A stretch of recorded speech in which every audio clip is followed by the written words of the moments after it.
What if the most terrifying stories of the ancient world were not written in battlefield chronicles, but hidden inside the silent chambers where imperial concubines lived under constant surveillance? Imagine waking up every day knowing that one whispered accusation could determine whether you remained a favored figure in the palace or became a symbol of disgrace. It leads to a disturbing question that few dare to confront. What truly happened to concubines accused of treason under the great Eastern dynasties? Behind the shimmering lanterns, embroidered silks, and meticulously choreographed rituals existed a reality shaped by fear and political manipulation. The palace was a place where power shifted not only through decrees, but through subtle glances, secret alliances, and rivalries sharpened like blades. A concubine's status could collapse in a single moment, often for reasons completely unrelated to her actions. Sometimes her family's political ties outside the palace sealed her fate long before she even understood the accusations forming around her. These women were far from the ornamental figures romanticized in legends. They were strategic assets in imperial negotiations, used to strengthen alliances or neutralize threats. When treason was spoken near their names, the machinery of the dynasty responded with swift brutality. Records were altered, testimonies manipulated, and punishments delivered quietly so the imperial image remained intact. The cruelty they faced rarely appeared in official documents, not because these events were rare, but because they were too uncomfortable for chroniclers to preserve. Every concubine lived between privilege and peril. A gesture misinterpreted, a word overheard, or even the envy of another woman could ignite a chain reaction that destroyed everything she had. Many vanished from palace archives with chilling suddenness, their stories erased to protect the dynasty's facade of order and harmony. What remains are fragments, hints in ancient texts, inconsistencies in genealogies, and the occasional forbidden commentary written centuries later by scholars willing to expose what the imperial court tried to conceal. As you reflect on this hidden world, ask yourself whether you ever imagined these women navigating a system built to silence them. Their fate was often decided long before they had any chance to defend themselves, and the truth behind their suffering reveals a side of imperial life most people never question. If this perspective already forces you to see the palace differently, tell me in the comments what you think about this darker reality. Leave your like so more people can understand these buried histories, and make sure you are subscribed to the channel so you do not miss the next revelations.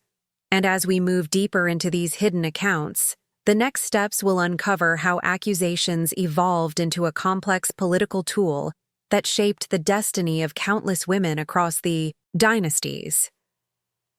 The imperial world these concubines inhabited was built on layers of political tension that shaped every aspect of their existence. To understand what awaited a woman accused of treason, we must first step into the atmosphere that ruled the great Eastern dynasties. These courts were not places of harmony. They were pressure chambers where fear traveled faster than truth.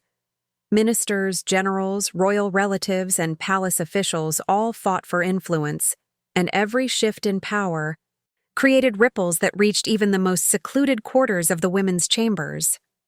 Inside these palaces, alliances were forged in candlelit rooms, and betrayals were whispered in corridors where eyes and ears were always watching. A concubine was never just a companion to the emperor.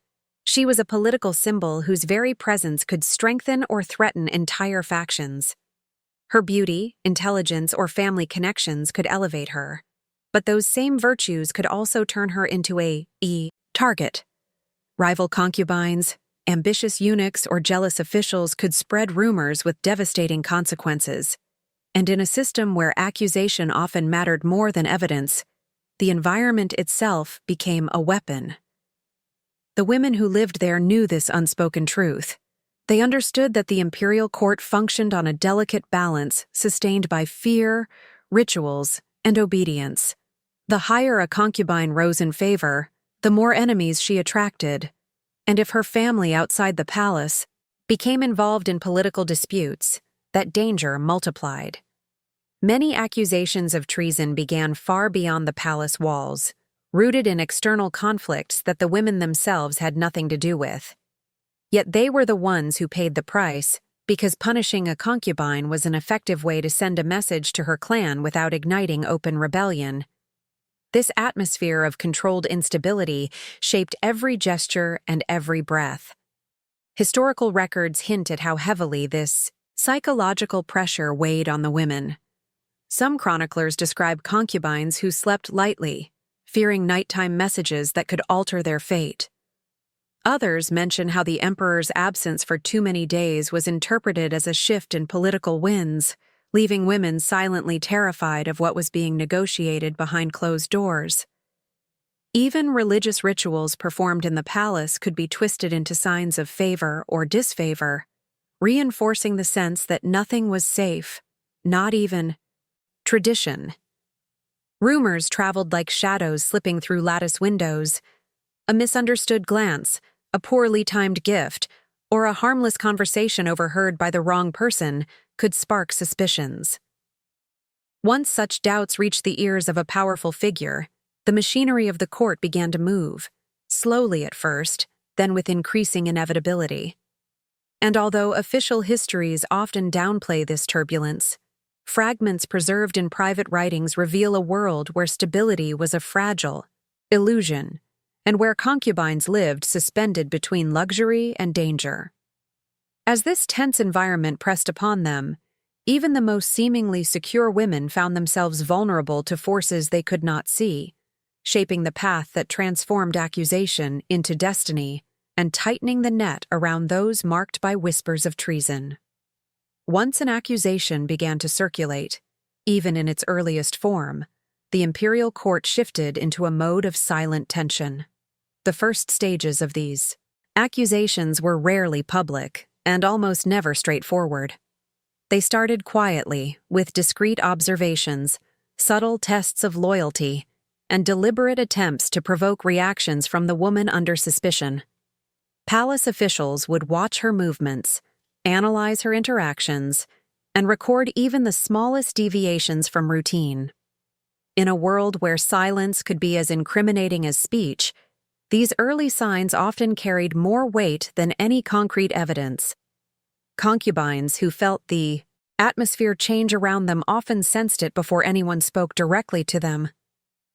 A familiar eunuch avoiding eye contact, attendants whispering with unusual caution, or the sudden removal of certain privileges could all signal that something in the political winds had shifted. These gestures were not random, they were tactical. The imperial court believed that a woman who carried guilt would reveal it through anxiety, hesitation, or sudden changes in behavior. Even innocence offered no protection, because fear itself could be mistaken for guilt. Investigations inside the palace followed a structure that was as ritualistic as it was merciless. Eunuchs and female officials loyal to the throne were assigned to gather information, but their findings were shaped by their own loyalties and vulnerabilities. A single misinterpretation could snowball into a narrative of treason. A gift sent to the wrong person, a letter misunderstood, or even a moment of grief could be seen as coded communication. In the pressure-filled environment of the imperial palace, neutrality was impossible. Every action carried political meaning. If the accusation touched on matters of state, the process moved even faster. Ministers might be summoned to evaluate the larger implications, and family members outside the palace could be interrogated before the concubine herself even knew she was under scrutiny. Sometimes, these families were already entangled in political disputes, and the concubine became an unintentional pawn in a conflict far beyond her understanding. For the imperial system, the truth mattered far less than maintaining stability and sending warnings to those who threatened it. In these early phases, the concubine was rarely confronted directly. Instead, those around her were pressured, questioned, and monitored. Servants who had attended her for years could suddenly find themselves interrogated about conversations they barely remembered. Even gestures intended as kindness or protocol could be twisted into suspicious behavior. Meanwhile, the woman at the center of the unfolding storm was left to interpret the growing silence and distance of those who once served her with routine familiarity. Records from scholars who studied forbidden archives reveal that many concubines experienced these initial stages in a haze of confusion, not understanding why certain doors were closed to them or why their requests took longer to process. This deliberate ambiguity was part of the imperial strategy. A woman unsure of her status was easier to manipulate, easier to fracture psychologically, and easier to portray as unstable or disloyal. And once doubt began to surround her, it spread quickly, infecting everyone near her. These investigations rarely aimed to uncover truth. Their purpose was to reinforce power and ensure control. By the time the concubine was formally accused, the narrative had already been shaped, the alliances had already shifted, and her fate had already slipped quietly out of her hands, drawing her step by step into the next phase of imperial judgment. As the accusation advanced from whispered suspicion to formal inquiry, the concubine entered a stage of coercion that was carefully engineered to break her psychological defenses long before any official punishment was declared. These early punitive measures were not designed to extract truth, but to create fear, confusion, and emotional vulnerability, making it easier for the imperial court to shape the narrative according to its needs. The first tactic often used against these women was isolation. Servants who had attended them daily were reassigned without explanation, favorite attendants vanished overnight, and familiar routines dissolved into silence. The sudden loneliness was intentional, meant to force the accused woman to question her own worth and position. But isolation was only the beginning. Small but calculated restrictions began to appear, each one disguised as administrative decisions. Access to personal belongings was limited. Certain meals were withheld under the guise of palace regulations, and favorite garments were removed from her chambers. These gestures seemed minor from the outside, yet for a concubine whose life depended entirely on ritual and controlled presentation, they carried heavy emotional weight. Their purpose was to disrupt her sense of identity and place her in a fragile mental state where fear overshadowed rational thought. Officials assigned to observe her behavior intensified their scrutiny during this period. They noted how she reacted to changes in her environment, how she responded to questions, and whether she showed signs of panic or defiance. These observations were not neutral. They were interpreted through the lens of suspicion. A woman who remained calm might be accused of hiding a secret. A woman who became distressed could be labeled unstable or guilty. In this environment, there was no correct behavior, only interpretations that served the interests of those in power. As the pressure increased, interrogations began, not the violent sessions described in later stages, but subtle psychological confrontations. Questions disguised as casual conversation were designed to trap her in inconsistencies. Officials would ask about events she barely remembered, press her for explanations about harmless gestures, or imply that others had already confessed to implicating her. Even if these claims were fabricated, they served to induce fear and confusion, making her more pliable and more likely to reveal something that could be twisted into an admission. Some concubines attempted to defend themselves, but any attempt to assert innocence was recorded as a potential sign of manipulation. Others remained silent, believing that dignity and restraint might save them, only to find that silence was interpreted as confirmation of guilt. The imperial system was crafted not to uncover truth, but to reinforce authority. And this stage of controlled, quiet coercion created the perfect foundation for whatever punishment the court intended to deliver later. Historical fragments suggest that some concubines sensed their fate long before any sentence was announced. They noticed when their food tasted different, when guards lingered too long outside their doors, or when messages ceased to arrive from their families. These signs were not always part of a planned campaign. Yet, in an environment of paranoia, every detail felt like a warning. The combination of isolation, subtle deprivation, and psychological manipulation created an emotional storm that left the accused woman disoriented, exhausted, and vulnerable to the next phase of imperial judgment, where the pressure would escalate far beyond these initial tactics. If this unfolding tension made you feel the weight of what these women endured, tell me in the comments what struck you the most about this stage of coercion, and share the word shadows so I know you are following every layer of this hidden history. As the concubine moved deeper into the machinery of accusation, her fate became entangled with forces far beyond her control. At this stage, punishment was no longer determined solely by her behavior or the severity of the supposed offense.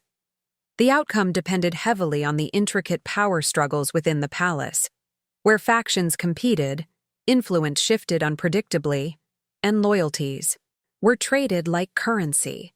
Every dynasty had its own clusters of power: military officials, scholarly elites, trusted eunuchs, and relatives of the emperor, and each group had interests to protect. A concubine caught in the crossfire of these rivalries could become a symbol, a warning, or an excuse for one faction to undermine another. The emperor himself was not always the central decision-maker in these cases. Often, he relied on advisors whose personal motives colored their recommendations. Some officials might push for a harsher judgment to weaken the influence of the concubine's family. Others might argue for leniency if sparing her supported their own political alliances. Every discussion that took place behind the palace screens carried hidden meanings, and the concubine's name could become a tool in larger schemes she knew nothing about. These debates rarely addressed her innocence or guilt. Instead, they weighed how her punishment or survival would shift the balance of power. Rival concubines also played a significant role in shaping her destiny. In the intensely competitive environment of the inner palace, rising in rank required eliminating those who stood in the way. A woman favored by the emperor threatened others who sought influence, and accusations of treason, real or fabricated, were powerful weapons. Alliances among the emperor's women were as unstable as they were strategic. A rival might encourage rumors or push eunuchs to discover suspicious behavior. Even a minor misunderstanding between women could escalate into a politically charged conflict when interpreted by officials searching for signs of disloyalty.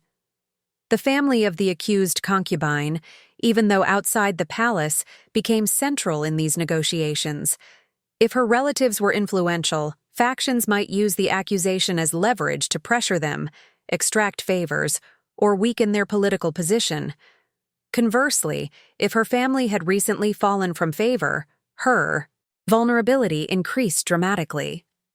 Punishing her could serve as a symbolic act to reinforce imperial authority, reminding powerful clans that the throne tolerated no disloyalty, imagined or otherwise. Throughout this process, the concubine herself had almost no agency.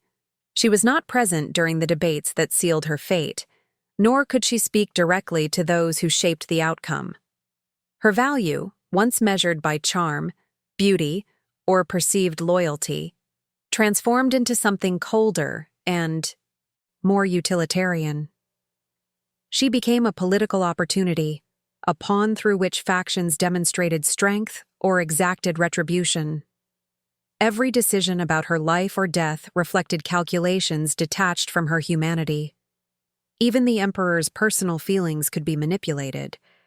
Advisors might shield him from the full truth or exaggerate details to steer him toward a decision that benefited their own interests. If the emperor wished to protect the concubine, he risked appearing weak, especially during periods of instability. If he condemned her, he could appear decisive and uncompromising.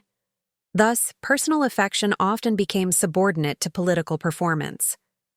By the time a final judgment took shape, the concubine's fate had become a tapestry woven from ambition, fear, rivalry, and calculated maneuvering.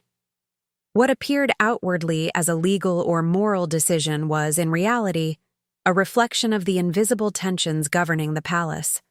And once these forces converged, the next phase, unfolded with a level of brutality shaped not by justice, but by the need to maintain control and demonstrate the consequences of defiance within the empire's most guarded walls.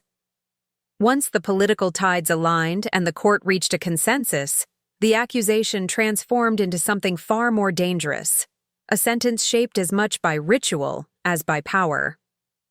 At this stage, the concubine's fate moved from private investigation to public symbolism, for punishment in the imperial world was not merely a response to wrongdoing, but a performance designed to reinforce authority. The court needed order, and order was preserved through spectacle. Even when the details of these punishments were hidden from official records, the process itself followed a grim logic that blended ceremony, fear, and political messaging. In many dynasties, the transition from accusation to judgment was marked by a formal stripping of privileges. Jewelry, hair ornaments, and embroidered robes, symbols of the concubine's rank, were removed, not only to humiliate her, but to communicate that she no longer belonged to the carefully structured hierarchy of the palace. The act was performed with ritual precision, often in front of attendants who understood the implications but dared not react. For the accused woman, the sudden loss of identity and status was a devastating blow, signaling that she had crossed a threshold from which there was no return. Following this symbolic degradation, the concubine was often subjected to controlled humiliation meant to weaken her spirit. Some records describe women being forced to kneel for long hours, sometimes in open courtyards where the sun or cold became instruments of quiet torture. Others were made to stand in ceremonial halls, while officials recited charges in tones stripped of emotion. These moments served not only to shame the accused, but to remind those watching that loyalty to the throne was absolute and unquestionable. If the court intended to create a public example, the punishment escalated. Ceremonies of dishonor, though rarely detailed in surviving texts, appear in scattered accounts written centuries later by scholars who gained access to forbidden archives. These ceremonies could involve forced confessions, written or spoken under duress, and presented to key officials as evidence of imperial justice. Whether the concubine confessed willingly or under coercion mattered little. What mattered was that the court produced a narrative that justified her fate. For women accused of treason, the final sentence varied depending on the political climate. In some periods, the court favored quiet removal, ensuring the concubine simply disappeared behind palace walls. Rumors would spread, but no official story was allowed to take shape. In other eras, when the dynasty needed to demonstrate strength, the punishment became more visible. Executions were sometimes carried out in restricted courtyards, where only a select group of witnesses received permission to attend. These gatherings, though not open to the public, served as internal reminders that the throne responded decisively to betrayal. Even when the acts themselves remained hidden, their consequences traveled far. Officials whispered about what they had seen. Attendants who cleaned ceremonial halls after the sentences noticed the signs left behind. Eunuchs responsible for managing the aftermath spoke quietly among themselves, careful never to reveal too much but leaving just enough ambiguity to ensure the stories survived in shadowed forms. These brutal ceremonies were not merely about punishing one woman. They were messages carved into the memory of the palace, warnings to every concubine, servant, and official about the cost of crossing the imperial line. And while the chroniclers of the time softened the accounts, erasing the harshest details, the reverberations of these punishments shaped the atmosphere of fear that would influence the key. Most extreme cases hidden in the darkest corners of dynastic history. While many punishments were ritualized and predictable, the most extreme cases were hidden intentionally, buried beneath layers of secrecy even within the palace itself. These were the episodes that officials refused to document, the events so disturbing that chroniclers omitted them entirely or disguised them as unrelated tragedies. Yet scattered fragments from forbidden manuscripts and unofficial writings reveal glimpses of what truly happened to concubines whose accusations of treason struck at the core of imperial stability. These were the women the court feared most, not because they held real power, but because their downfall could expose the emperor's vulnerability or ignite unrest among powerful families. Some accounts describe secluded chambers deep within the palace where interrogations turned merciless.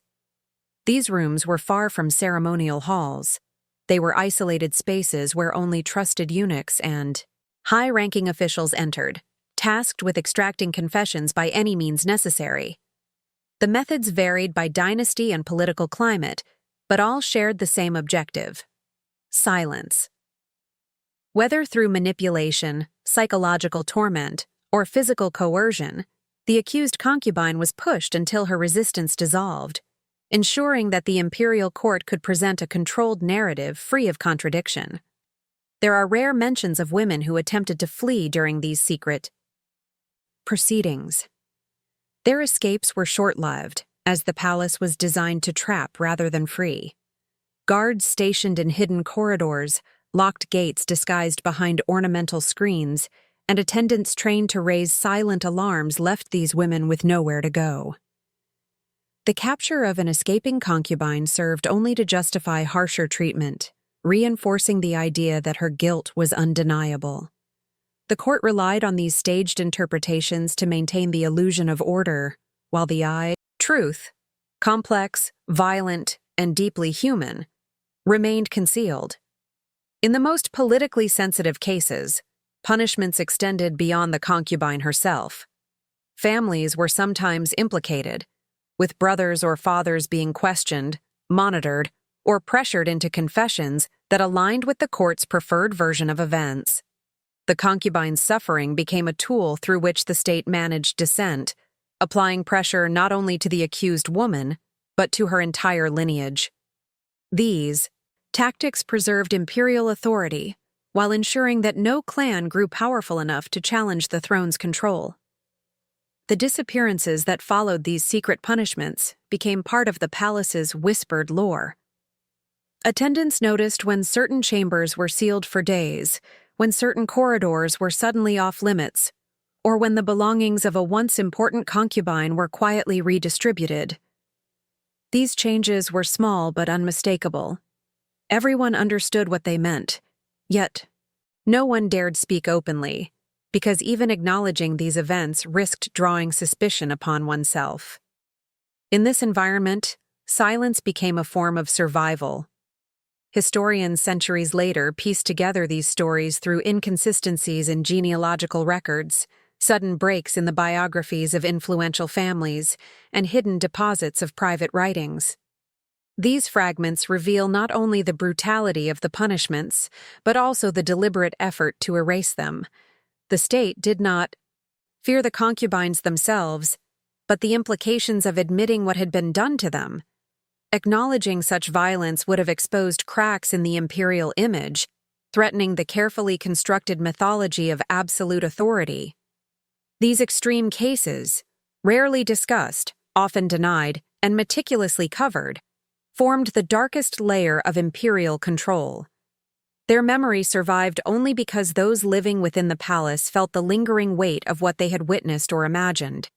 And as the shadows of these hidden stories deepen, it becomes clear how the imperial system relied on secrecy as much as ritual, shaping the next stage in which the consequences of these punishments extended far beyond the palace walls.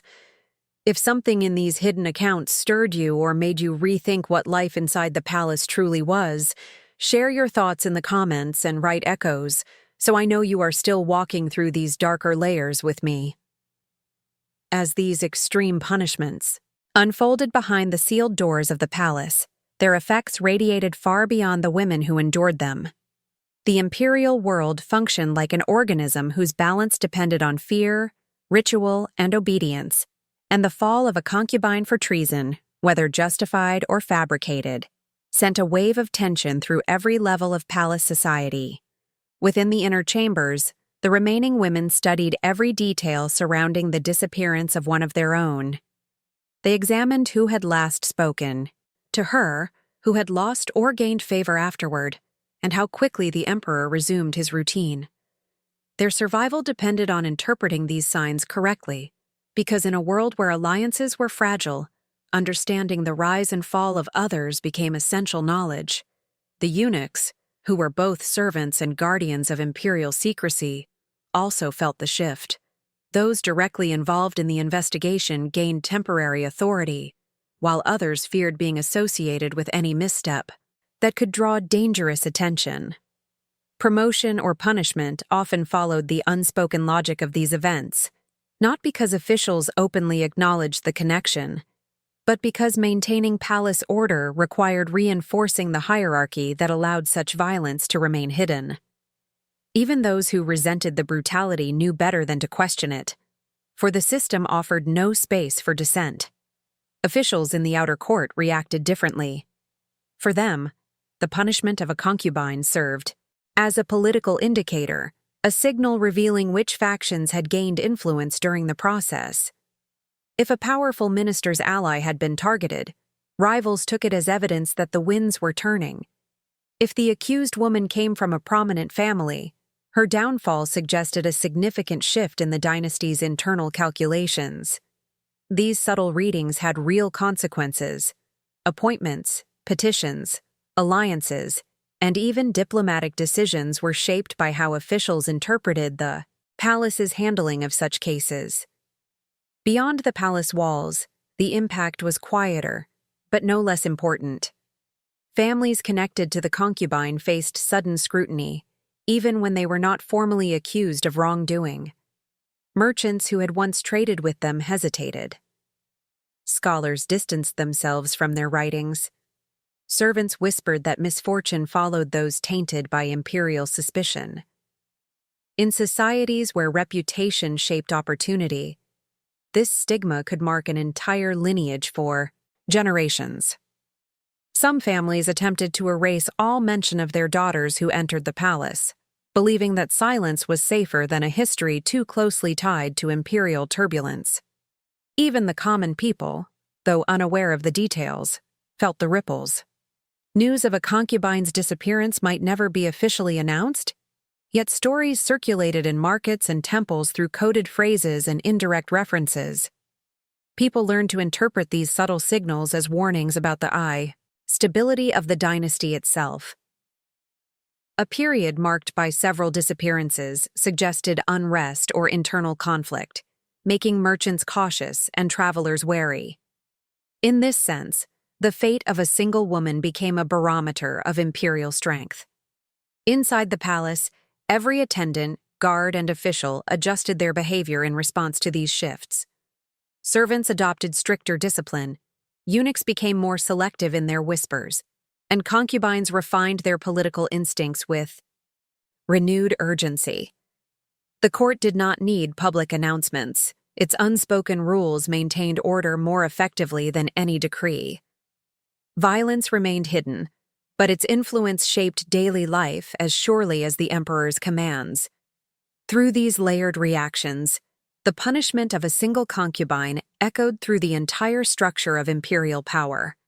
The consequences were not limited to her life or death, but became threads woven into the palace's ongoing struggle for control, altering the landscape of fear and ambition that defined the next stage of this unfolding history. As the dynasty solidified its version of events and the concubine's fate faded from official discourse, the final act of control began: the systematic erasure of her story. This was not a single action, but a calculated process carried out through the very mechanisms that shaped imperial memory. Chroniclers employed by the court understood that their task was not simply to record history, but to protect the dynasty's image. When a concubine fell under accusations of treason, her existence became a danger, for acknowledging the full story risked exposing instability, political conflict, or imperial failure. Thus, silence became as powerful as any punishment. The first step in this erasure was the removal of her name from ceremonial records. Concubines who once appeared in rosters of palace rituals suddenly disappeared, their absence explained through vague references to illness or reassignment. Servants were instructed to eliminate mentions of her from routine documents, replacing her titles with ambiguous descriptions that made it difficult for future generations to trace her identity. Even letters she had written were stored away or destroyed, dissolving the traces of her personal voice. But the most effective strategy was narrative distortion. Instead of completely eliminating the event, court historians often replaced it with alternative explanations. A concubine who had suffered a harsh fate might be described as having suffered an unfortunate accident or a sudden illness. In more delicate situations, she was said to have voluntarily left the palace to pursue a religious life. These fabrications served dual purposes. They concealed the brutality of the imperial system while preserving the facade of harmony that the dynasty wished to project. The erasure extended beyond the palace walls. Families connected to the concubine were often pressured to remain silent, particularly if they feared further punishment. In some cases, they altered their own genealogies to avoid associations that could endanger future descendants. This self-censorship became a survival tactic, ensuring that the shame imposed by the court did not become a permanent stain on the family's legacy. Over time, the absence of written records combined with the suppression of spoken memory ensured that entire lineages forgot, or pretended to forget, that a daughter had ever lived behind the palace gates. Even scholars who wrote outside official channels faced limitations.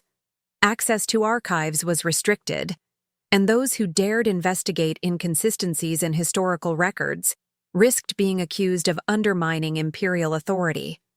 A few courageous thinkers left cryptic notes in private journals, hinting at the hidden truths they uncovered. But these writings were not meant to be circulated publicly. They were acts of personal conscience, ways of preserving fragments of reality in case future generations questioned the official narrative. As centuries passed, the silence surrounding these women became part of the imperial myth itself. People remembered the dynasty's triumphs, cultural achievements, and grand ceremonies, but the stories of concubines who suffered under accusations of treason slipped into the shadows.